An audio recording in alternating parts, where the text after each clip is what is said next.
الحمدللہ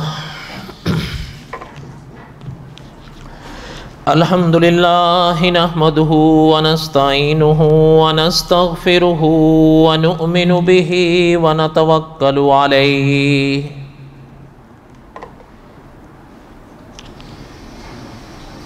ونعوذ باللہ من شرور انفسنا ومن سیئات اعمالنا من يهده الله فلا مضل له ومن يضلله فلا هادي له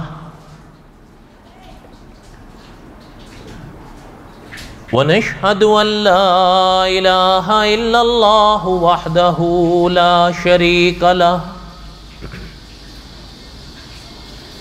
ونشهد أن سيدنا وسندنا ومولانا محمدا عبده ورسوله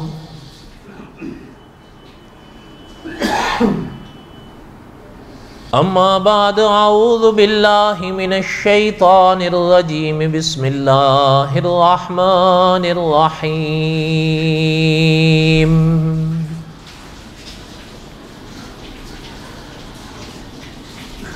الف لام را تلك آيات الكتاب المبين إنا أنزلناه قرآنا عربيا لعلكم تعقلون نحن نقص عليك أحسن القصص بما أوحينا إليك هذا القرآن وإن كنت من قبله لمن الغافلين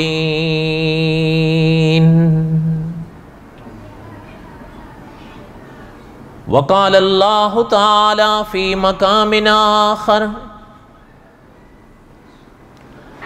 قل إن كنتم تحبون الله فاتبعوني يحببكم الله ويغفر لكم ذنوبكم والله غفور رحيم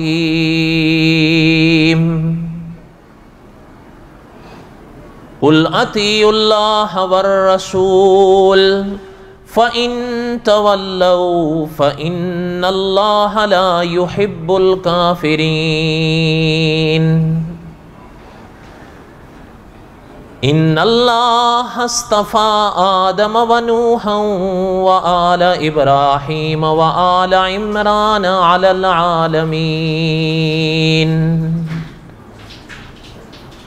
ذرية بعضها من بعض والله سميع عليم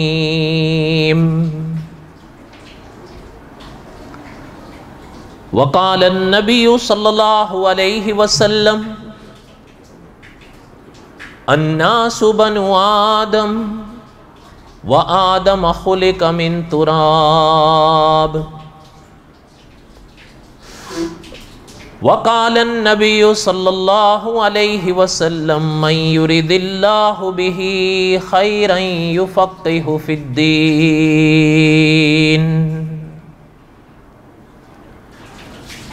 صدق الله العظيم وصدق رسوله النبي الكريم ونحن على ذلك لمن الشاهدين والشاكرين والحمد لله رب العالمين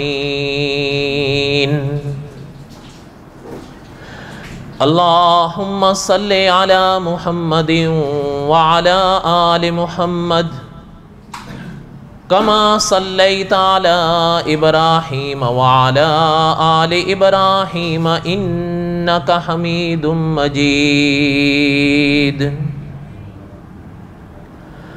اللهم بارك على محمد وعلى آل محمد کما بارکت علی ابراہیم وعلی آل ابراہیم انک حمید مجید۔ یا ربی صلی وسلم دائما ابدا علی حبیبک خیر الخلق کلہم، هو الحبیب الذی ترجا شفاعتہ لکل حول من الاحوال مقتحم۔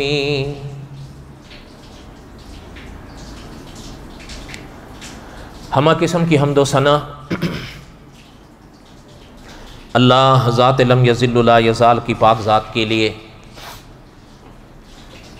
صدق کے دل سے لاتعداد مرتبہ درود و سلام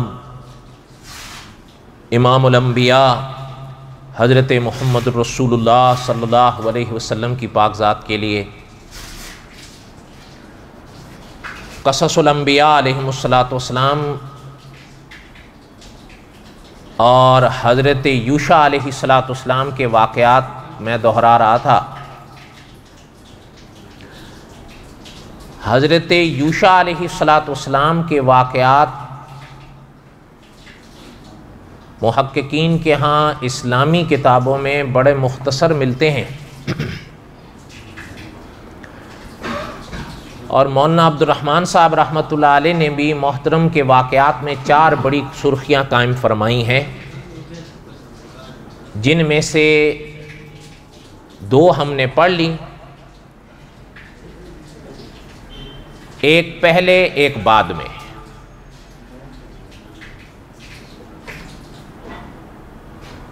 اور حضرت کے واقعات میں جو بڑی سرخیوں میں سے ایک بڑی سرخی تھی فتح بیت المقدس، اس حوالے سے فلسطین یا بیت المقدس کی تاریخ کا میں نے خلاصہ دہرایا کہ فلسطین یا بیت المقدس کا یہ جو مسئلہ تھا اور ہے یہ کیا ہے، یا اس کے بارے میں تاریخ یا تاریخ اسلامی میں کیا کچھ ہے، اس کا خلاصہ میں نے دہرایا ان گزشتہ جمعوں میں۔ ارادہ تھا تھوڑا، ہو گیا کچھ زیادہ۔ بہرحال وہ غالباً 5 درس بنے ہیں، اوسط لحاظ سے آدھے گھنٹے کا ایک درس ہے، مجموعہ ان کا 2.5 گھنٹے ہے، لیکن وہ اللہ تعالیٰ نے اگر زندگی دی تو انشاءاللہ جب مسجد اقصیٰ کی تاریخ حضرت سلیمان علیہ السلام کے ابواب میں ہم دہرائیں گے تو تب اس کو ایک ساتھ ہی انشاءاللہ پبلک کریں گے۔ حضرت یوشع علیہ السلام کے واقعات میں آخری صفحے پر مولانا عبد الرحمن صاحب رحمۃ اللہ علیہ نے 2 سرخیاں قائم کی ہیں، آج میں انہی کا خلاصہ دہراؤں گا جتنا ہو سکا، پھر آگے چلیں گے اللہ تعالیٰ نے اگر توفیق دی تو۔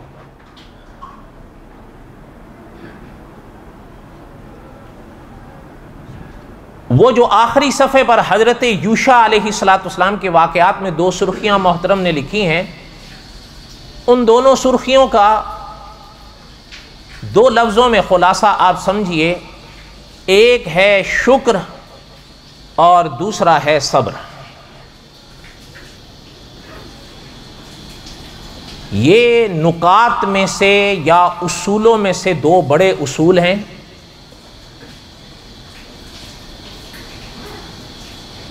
ایک شکر اور دوسرا صبر۔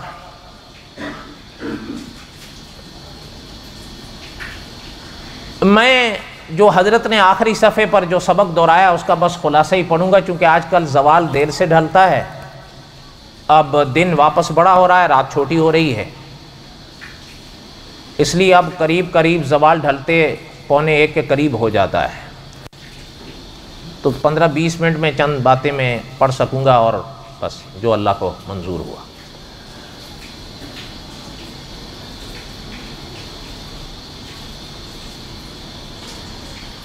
اسلامی لغت میں دھیان دیجیے گا، یہ دو نقطے جو ہیں یا دو سرخیاں بڑی اہم ہیں اور نکات کے ساتھ ساتھ، ایک شکر اور دوسرا صبر، اور ان دونوں کی ہر انسان کو ضرورت پڑتی ہے۔ میں اور آپ وہ نہ کریں یا نہ اپنائیں، اللہ تعالیٰ بچائیں، وہ ایک الگ بات ہے، لیکن ضرورت ہر ایک کو پڑتی ہے۔ زندگی کے موڑ خوشیوں والے بھی آتے ہیں اور غمی والے بھی آتے ہیں۔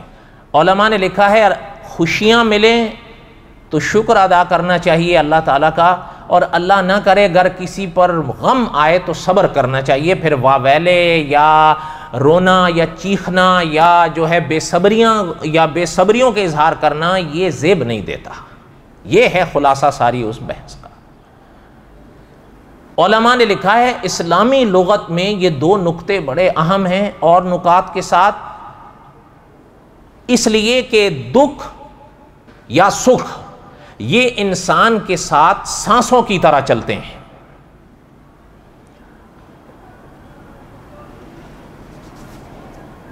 اچھا، یہ بھی ایک ذہن میں آپ رکھیں کہ عالم کئی ہیں۔ ایک ایسا عالم تھا جس سے آپ اور ہم گزر آئے ہیں، اس کو علماء کی زبان میں عالم ارواح کہا جاتا ہے، وہاں سے آپ اور ہم آ گئے ہیں۔ جس سے آپ اور میں گزر رہے ہیں اس کو علماء کی زبان میں عالم اجساد کہا جاتا ہے۔ یہ جسموں کی دنیا ہے، روحیں یہاں کسی نے نہیں دیکھی، نہ وہ دکھتی ہے۔ ہاں، لیکن یہ مانی ہوئی بات ہے کہ اصل بہار اسی کی ہے۔ جس دن وہ اس جسم کا ساتھ چھوڑے گی، اس دن میں اور آپ چاہ کے بھی اس جسم کو یہاں نہیں رکھ سکتے۔ ہاں، یہ ہے کہ سامنے جسم ہے اس دنیا میں، اس لیے اس دنیا کو عالم اجساد، جسموں کی دنیا کہتے ہیں۔ روح اس کے اندر چھپی ہوئی ہے، وہ آج تک نہ کسی نے دیکھی ہے، نہ کسی کو وہ نظر آتی ہے۔ اتنی وہ لطیف ہے کہ بلکہ اپنا علماء نے فرمایا کسی اور کو کیا نظر آئے گی، جس کے رگ رگ میں سمائی ہوئی ہے اس کو نہیں نظر آتی۔ لیکن علماء نے لکھا ہے کہ اللہ کی شان ہے کہ اللہ نے اتنی لطیف یہ پیدا کی ہے کہ شاید اتنی لطیف اللہ کی مخلوقات میں اور کوئی شے نہیں۔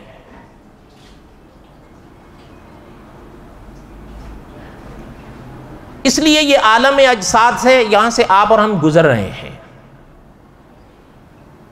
اس کے بعد عالم برزخ ہے۔ برزخ پردے کو کہتے ہیں، جیسے ایک شے ہے جیسے آپ کی اور میری زبان میں پردہ کہتے ہیں، اسے ہی برزخ کہتے ہیں۔ اس دنیا کے بعد والا جو جہان ہے وہ برزخ کا جہان ہے، لیکن وہ چونکہ نظر نہیں آتا ہے، پردے میں ہے۔ آج جو ہم نے سینکڑوں لوگ دیکھے ہیں، ہمیں دکھتے ہیں، جو فوت ہو جاتے ہیں، ان کو آپ اور ہم قبروں میں رکھتے ہیں، ہمیں کچھ نہیں نظر آتا کہ ان پر کیا بیت رہی ہے یا کیا گزر رہی ہے۔ کچھ ایسے بھی لوگ ہیں اس دنیا میں کہ انہوں نے اپنے مردوں کو اسی دنیا میں رکھا ہوا ہے، مثالوں کے ذریعے، یادگار کے طور پر، لیکن ہمیں کچھ بھی نہیں نظر آتا ان کے جسموں پر۔ ہمیں تو یہ لگتا ہے جیسے کہ ایک وجود پڑا ہوا ہے، بس پڑا ہوا ہے بے حس۔ لیکن علماء نے لکھا ہے کہ جو کچھ اس جہان میں ان پر بیتتی ہے، قدرت نے میری آنکھوں یا آپ کی آنکھوں اور ان کی حالتوں کے درمیان میں ایک پردہ ڈال دیا ہے، برزخ الی یوم یبعثون۔ وہ پردہ نہ ہٹتا ہے نہ پھٹتا ہے، اس لیے ہمیں ان کے حالات قدرت دیکھنے نہیں دیتی۔ وہ جو کچھ ہوتا ہے اس پردے کے اس طرف ہوتا ہے۔ لیکن اچھا، ایک اور بھی چیز ہے، یہ بھی یاد رہے، ہمارے شاید کچھ لوگوں کے ذہن میں برزخ کا جہان جب آتا ہے تو وہ یہ سوچنے لگتے ہیں کہ برزخ کا جہان قیامت کے زیادہ قریب ہے، یا اس کا تعلق عالم آخرت کے زیادہ قریب ہے۔ حالانکہ قاری طیب صاحب رحمۃ اللہ علیہ، محتمم دارالعلوم دیوبند نے لکھا ہے کہ برزخ کا جو جہان ہے وہ بنسبت عالم آخرت کے دنیا کے زیادہ قریب ہے۔ آپ اور ہم قدرت کو منظور نہیں ہے کہ وہ، اس لیے کہ ایمان بالغیب رکھنا ہے نا۔ جب وہاں کی آوازیں یا وہاں کے مناظر دیکھ لیں تو ایمان بالغیب کہاں رہے گا؟ اس لیے قدرت وہ نظارے دیکھ، ہاں وہ عالم ہے، اس میں کوئی شک نہیں. جیسے یہ جہان ہے وہ بھی جہان ہے, اور جیسے یہ جہان آخر کے جہان تک قائم رہے گا, برزخ کا جہان بھی آخر کے جہان تک قائم رہے گا. جب آخرت کا جہان آ جائے گا تو پھر ہم اور وہ سب ایک ساتھ ہی پھر آئیں گے اس میدان میں. جو بات کر رہا تھا اصل میں وہ یہ تھی کہ علماء نے لکھا ہے کہ یہ جو دنیا ہے نا, یہ عالم اجساد تو ہے ہی ہے. اس کے بارے میں علماء نے ایک اور جملہ بھی لکھا ہے, وہ ہے دار الامتحان. یہ امتحان کا گھر ہے. یہیں آپ نے اور ہم نے وہ کام کرنے ہیں جس پر آخرت کا نتیجہ ہمارے سامنے آنا ہے. ہم نے کرنا یہی ہے, اس لیے کہ یہ دار الامتحان ہے. علماء نے لکھا ہے وہ جو آگے آئے گا وہ دار الجزا ہے, وہ بدلے کا جہان ہے. اس میں اچھی یا بری اللہ تعالیٰ حفاظت فرمائے جزا ملے گی. کرنا آپ نے ہم نے سب نے یہی ہے. اس لیے علماء نے لکھا ہے کہ یہ جو دنیا ہے یہ آخرت کی کھیتی ہے. یہاں جو کچھ میں اور آپ بوئیں گے وہی آخرت کے جہان میں پائیں گے. اس کے ساتھ ساتھ ایک اور بات سنیں.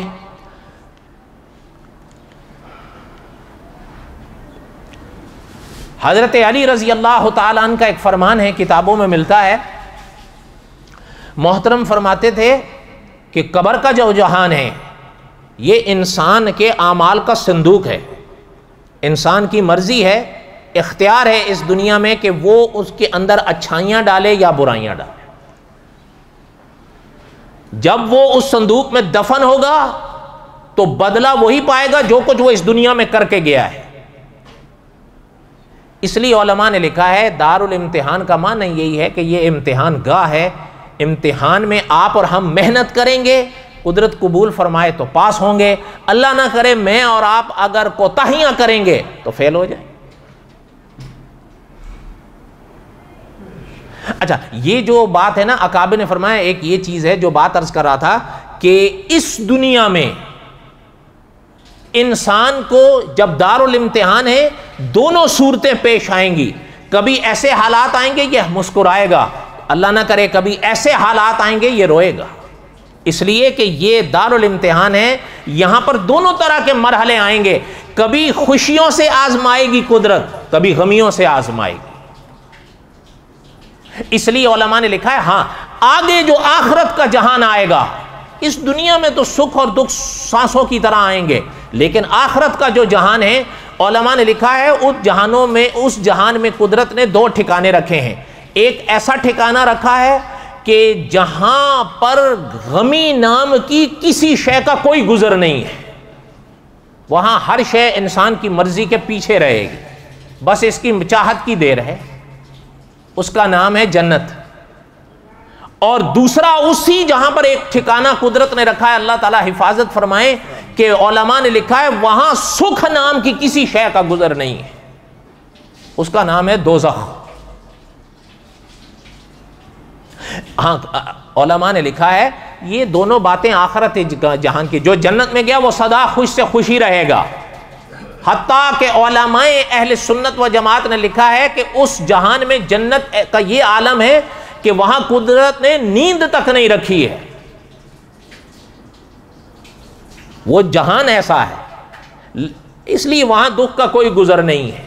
جس نام کا بھی لفظ کا بھی کوئی کمزوری یا اس طرح کے عیب کے حوالے سے کوئی بات آتی ہے وہاں نہیں ہے اس کا گزر, چاہے کمزوری ہو چاہے عیب. لیکن جو دوسرا ہے مقام جس کو دوزخ کہتے ہیں, علماء نے لکھا وہاں سکھ نام کی کوئی شے ہے ہی. لیکن اس دنیا میں دونوں پیش آئیں گے کیونکہ یہ دار الامتحان ہے نا.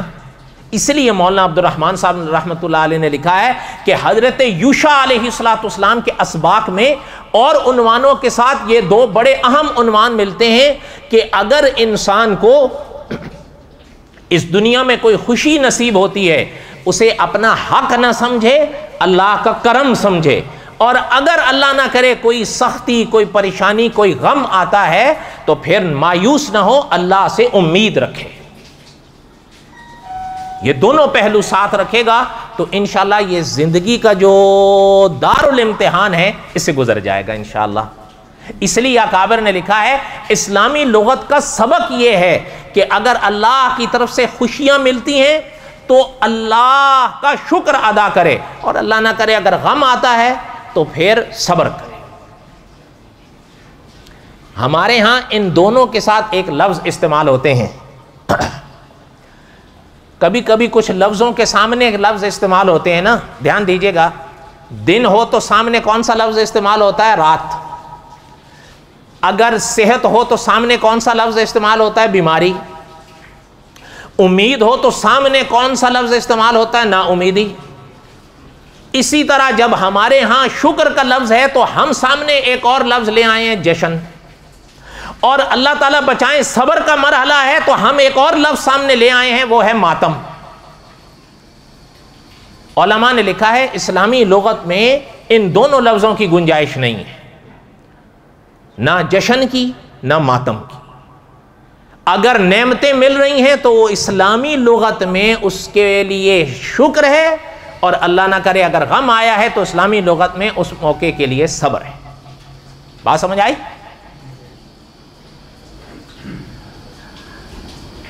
ہاں اچھا، ایک اور بھی چیز ہے، یہ بھی ذہن میں رکھا کیجئے گا، اپنے اکابرین کی طرف دیکھیں تو انسان کے حوصلے بڑھتے ہیں۔ اچھا یہ بھی اللہ کی شان ہے، اسلامی تعلیمات پڑھنے سے پتہ چلتا ہے جتنا کوئی اللہ تعالی کے قریب ہوگا اس پر امتحان اتنے ہی سخت آئیں گے، اور کبھی کبھی ایسا ہوتا ہے، اللہ تعالیٰ حفاظت فرمائے، اللہ تعالیٰ حفاظت فرمائے، اگر جتنا انسان خدا سے دور ہوتا ہے اتنا ہی اس پر خوشیوں کی بارشیں شروع ہو جاتی ہیں۔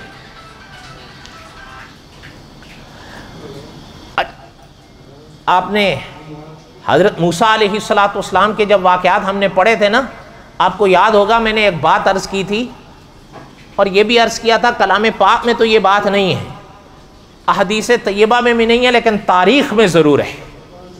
تاریخ میں لکھا ہوا ہے کہ فرعون آج بھی ظالموں کے طور پر جس کو بطور مثال کے پیش کیا جائے، آج بھی، یعنی صدیاں گزر گئیں اس کو، تاریخ یہ بتاتی ہے کہ 4 صدیوں تک اس کے سر میں درد بھی نہیں ہوا۔ اللہ کا چہتا تھا، بولو، پتہ چلتا ہے ہمیشہ خوشیاں آتی رہیں تو اس کا مطلب یہ نہیں ہے کہ اللہ کی طرف سے کرم آ رہا ہے، کبھی کبھی جو اللہ کے زیادہ قریب ہوتے ہیں ان پہ آزمائشیں آتی ہیں۔ اچھا ایک اور بھی چیز ہے، دھیان دیجیے گا، دکھ کے حوالے سے جب کبھی دکھ آتا ہے نا، علماء نے لکھا ہے کہ اس کے 2 بڑے سبب کبھی ہوتے ہیں، پریشانی، غم، دکھ۔ ایک تو اس کا سبب یہی آزمائش ہوتی ہے جو قدرت کی طرف سے انسان پر آتی ہے، اور کبھی کبھی ہمارے گناہوں کی نحوست ہوتی ہے، وہ پریشانیوں کے روپ میں سامنے آ جاتی۔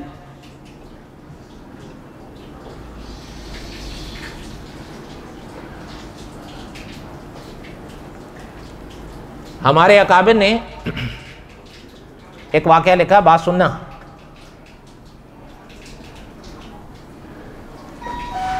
انبیاء علیہ السلام اس دنیا میں تشریف لائے، اور آخر میں سرور کونین صلی اللہ علیہ وسلم آئے۔ حضور نے صحابہ کی تربیت فرمائی، ایسا ہی ہے نا؟ اب بولو تو صحیح۔ حضور نے صحابہ کو سنوارا تھا، اور صحابہ نے حضور کو دیکھا تھا، صحابہ مزاج شناس رسول تھے۔ صحابہ کے حالات میں الگ الگ رنگ ملتے ہیں۔ ایک بات سننا، ہو سکتا ہے آپ نے سنا ہو یا علماء سے پڑھا ہو، آپ صلی اللہ علیہ وسلم کے صحابہ میں ایک صحابی گزرے ہیں، حضور کے جلیل القدر صحابی تھے،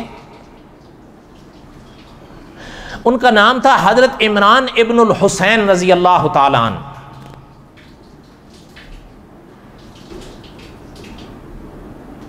آپ صلی اللہ علیہ وسلم کے یہ جلیل القدر صحابی تھے۔ بات سننا، علماء تاریخ نے لکھا ہے کہ ان کو ایک دفعہ پہلو میں ایک پھوڑا نکلا، وہ ناسور بن گیا. آزمائش تھی نا.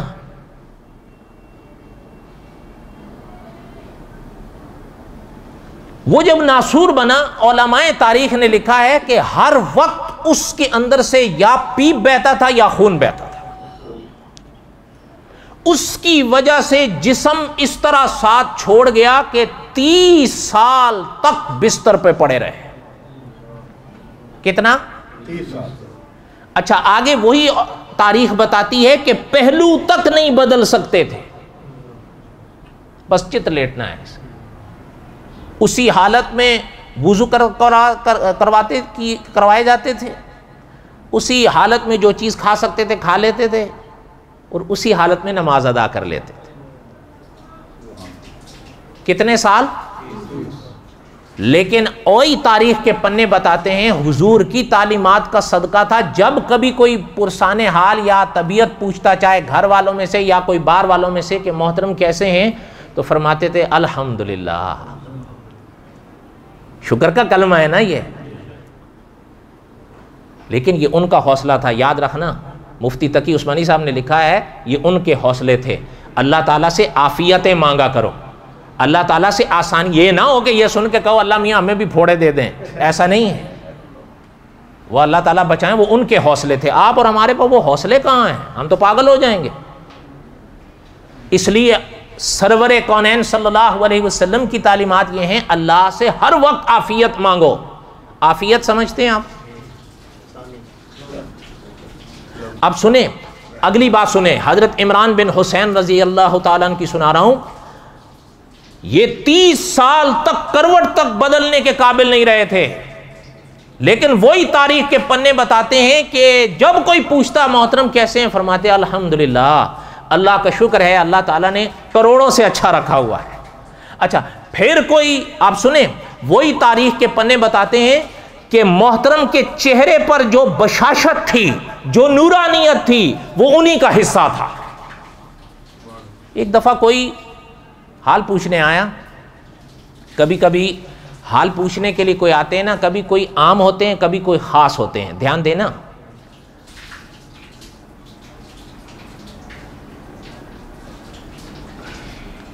آپ کے قاری طیب صاحب تھے نا رحمۃ اللہ علیہ، محتمم دارالعلوم دیوبند. انہوں نے ایک واقعہ بتایا مولانا اشرف علی تھانوی رحمۃ اللہ علیہ کا. محترم نے ان کو دیکھا تھا، آپ نے تو نہیں دیکھا، لیکن بہشتی زیور کا تو نام سنا ہے نا. حضرت تھانوی رحمۃ اللہ علیہ کے بارے میں قاری طیب صاحب رحمۃ اللہ علیہ نے فرمایا کہ ہم ایک دفعہ حضرت کی مجلس میں تھے، 2-4 کوئی خواص میں سے ہوں گے، تو فرمایا حضرت تھوڑی دیر خاموش تھے، اس کے بعد اٹھے تو ادھر دیکھا پھر ادھر دیکھا کہ کوئی عام بندہ تو نہیں ہے. حضرت کوئی نہیں ہے عام بندہ. جب سمجھ گئے کہ علماء ہیں تو پھر حضرت نے ایک بات ارشاد فرمائی.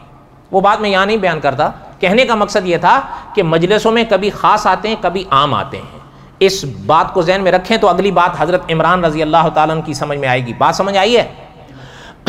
حضرت عمران ابن الحسین رضی اللہ تعالیٰ عنہ کے پاس کچھ خاص حضرات آئے بیمار پرسی کے لیے. بیٹھے تو حضرت کا چہرہ دیکھنے لگے.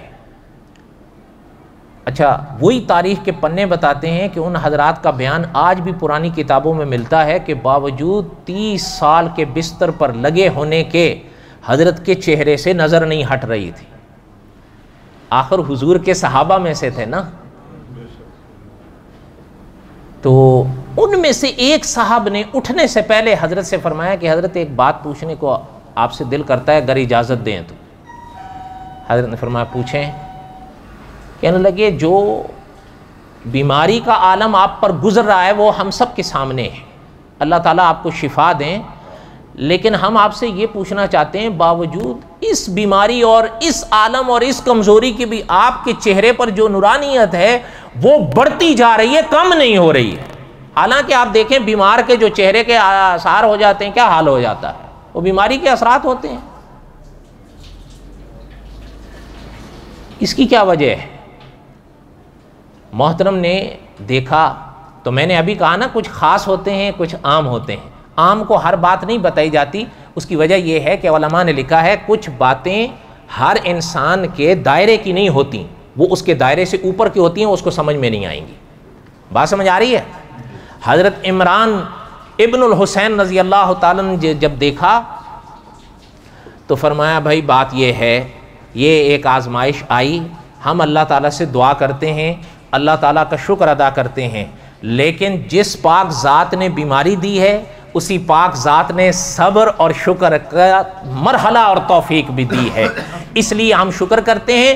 باقی یہ جو چہرے کی نورانیت آپ کہہ رہے ہو، تو بات یہ ہے کہ اللہ کی توفیق سے جو اس مرض پر صبر کیا ہے تو عالم غیب ہمارے سامنے کر دیا گیا ہے، صرف تم نظر نہیں آتے ہو، خدا کے فرشتے صبح شام نظر آتے ہیں۔ ان جملوں کا معنی کیا کہ ان کے لیے عالم غیب کو قدرت نے روشن کر دیا تھا۔ یہ صدقہ تھا صبر کا، یہ صدقہ تھا حضور کی تعلیمات کا۔ ایک بات سننا، دھیان دینا، اللہ نہ کرے اگر میرے اور آپ کے کسی بیٹے پر اللہ نہ کرے کوئی پریشانی آئے، آپ اور ہمارے بس میں ہو کہ اس کی مدد کر سکیں، اس کو اس کے حال پر چھوڑ دیں گے یا اس کی مدد کریں گے؟ بول سوچ کے بتاؤ، حال پر چھوڑ دیں گے؟ انجوائے کرو، ہیں؟ اس کی مدد کریں گے، جتنا بس میں ہوگا، نہیں ہوگا پھر بھی کوشش کریں گے۔ تو قدرت تو وہ ذات ہے کہ ہر شے اس ہی پاک ذات کے بس میں ہے، وہی مختار کل ہے، وہ جب چاہے، جو چاہے، جہاں چاہے، جس سے چاہے، جتنا چاہے، جہاں چاہے کر دے۔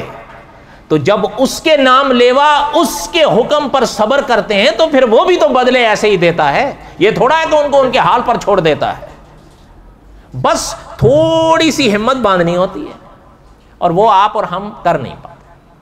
اس لیے اس مرحلے سے پہلے ہی میں اور آپ تھک جاتے ہیں، اگر وہ آپ اور ہم وہ مرحلے صبر کر لیں تو پھر وہ اچھا۔ ایک اور بات مجھے یاد آئی، ہو سکتا ہے آپ میں سے کوئی یہ کہیں کہ جی یہ تو پہلے دور کے لوگ تھے، اس میں کوئی شک نہیں، یہ خیر القرون کے دور تھے، جس زمانے کو حضور نے بہترین دور قرار دیا۔ ذرا قریب کے دور کی بھی ایک مثال سن لیں۔ اللہ تعالیٰ کتنے ہیں؟ وہ ہمیشہ سے ایک تھا، وہ ہمیشہ ایک رہے گا۔ اچھا، جیسے وہ ہمیشہ سے تھا ویسا ہی وہ ہمیشہ رہے گا، یہ یاد رہے، یہ اس کی شان ہے۔ آپ پر اور ہم پر کبھی دھوپ ہے، کبھی چھاؤں ہے، وہ ذات ان کمزوریوں، ان عیبوں سے پاک ہے، اس لیے تو وہ سبحان ہے۔ یہ بات میری صحیح ہے غلط ہے؟ اب سننا اگلی بات جو بتا رہا ہوں۔ آپ ہو سکتا ہے کہیں کہ جی حضرت عمران بن حسین رضی اللہ تعالیٰ تو خیر القرون کے دور کے تھے نا، اب قریب کا ذرا سن لو۔ قریب ہی کے دور میں مولانا بدر عالم گزرے ہیں، وہ بھی آپ ہی کے ہاں تھے، میرٹھ، جنت البقیع میں دفن ہے آج بھی۔ سننا بات، یہ کوئی یہ نہیں میں آپ کو پرانے دور کی بات سنا رہا ہوں۔ خود آپ نے نام سنا ہوگا مولانا انور شاہ کاشمیری رحمۃ اللہ علیہ، ان کے شاگرد تھے، اور آپ نے نام سنا ہوگا مولانا منظور احمد چنیوٹی، سنا ہے؟ ان کے استاد تھے۔ سمجھ آئی بات؟ شاگرد مولانا انور شاہ کشمیری کے تھے، استاد مولانا منظور احمد چنیوٹی کے تھے۔ سنا، مدینہ طیبہ میں ان پر بھی جو حالات گزرے وہ قریب قریب ایسے ہی تھے، کچھ فرق کے ساتھ۔ مولانا منظور احمد چنیوٹی رحمۃ اللہ نے لکھا ہے کہ ہم جب کبھی جاتے اور مدینہ طیبہ میں رہتے تھے، قاری عبداللہ عابد صاحب نے بھی محترم کو دیکھا، اور بھی علماء نے دیکھا ہے، کوئی بہت زیادہ مدت نہیں ہوئی ان کو فوت ہوئے۔ حضرت فرماتے جب کبھی ہم ان سے بیماری کا حال پوچھنے کے لیے یا ان کی طبیعت پوچھنے جاتے تھے، اتنے کمزور، اتنی بیماری کے باوجود بھی جب کبھی ہم پوچھتے حضرت کیسے ہیں، کہتے الحمدللہ۔ سننا، فوت ہوئے۔ مولانا منظور احمد چنیوٹی رحمۃ اللہ نے لکھا ہے، یا ان کے اور جو حضرات جو صبح شام ان کو ملتے وہ فرماتے تھے ایک طویل عرصہ بیماری میں گزارنے کا، بیماری بھی سخت بیماری، میں نام نہیں لے رہا ہوں، لیکن اس کے باوجود فرمایا ہم نے محترم کی زبان سے کبھی بھی مایوسی کا کلمہ نہیں سنا یا ناشکری کا۔ اب ذرا سننا، ان کو جب فوت ہوئے، فوت ہونے کے بعد ان کو غسل دیا گیا، کفن دیا گیا. یہ مدینہ طیبہ کی بات ہے. اور یہ بھی میں نے پہلے کہا، یہ نہیں کہ میں کچھ پچھلے زمانے کی بات سنا رہا ہوں آپ کو. ان کو جب تیار کیا گیا دفنانے کے لیے، جنت البقیع میں دفنایا گیا. جنت البقیع کی شان ہے نا. اچھا یہ بھی آپ نے علماء سے شاید سنا ہو یا تاریخ مدینہ میں پڑھا ہو، وہاں جو میتیں دفنائی جاتی ہیں 6 مہینے کے بعد وہاں نیا مردہ ڈال دیتے ہیں. یہ سنا ہے آپ نے کہ نہیں؟ ہو سکتا ہے آپ نے سنا ہو، پڑھا ہو، آپ دیکھ بھی سکتے ہیں، تحقیق بھی کر سکتے ہیں. اگر اس میں کوئی، بہرحال وہ میں دوسری طرف نکل جاؤں گا، آپ سنیں پہلے بات. ہاں ان کا یہ طریقہ 6 مہینے بعد اس میں نیا مردہ ڈال دیتے ہیں. یہ اب بھی وہ حضرات موجود ہیں مدینہ طیبہ میں جو آپ کو میرے اس بیان کی ہوئے واقعے کی تصدیق کر دیں گے. محترم کی قبر کو 6 ماہ بعد کھولا گیا جنت البقیع و احباب کی طرف سے تاکہ وہاں نیا مردہ ڈال دیا جائے.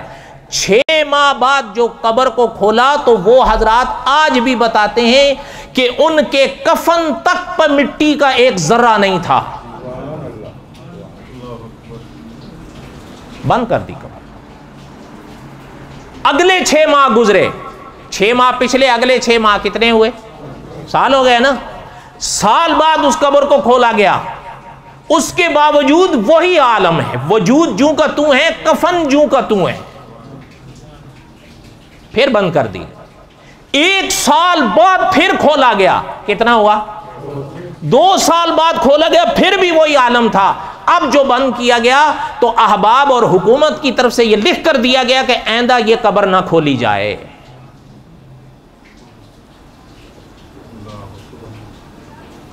جو اللہ کے ہو جاتے ہیں پھر اللہ اس کے ہو جاتے ہیں.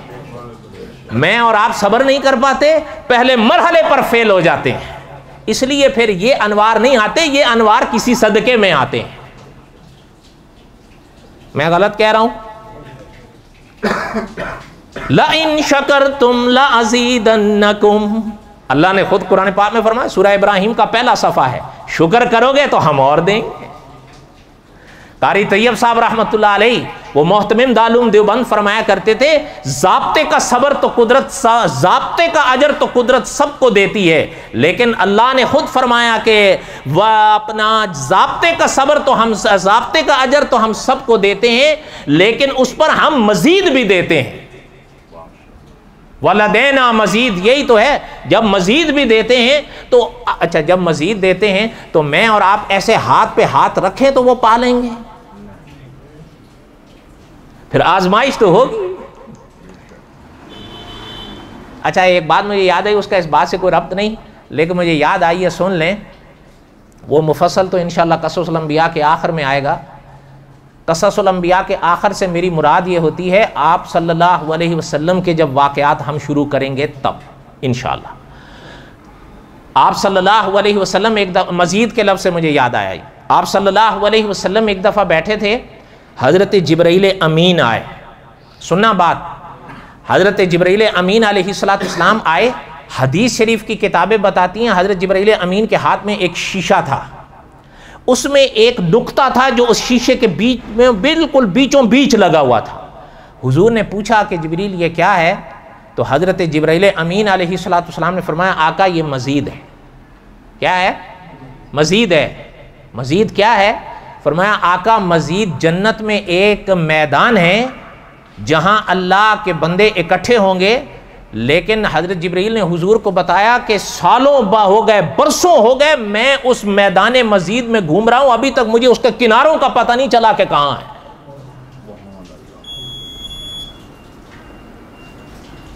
اللہ کی شان ہے، اللہ کے لیے تو کوئی مشکل نہیں.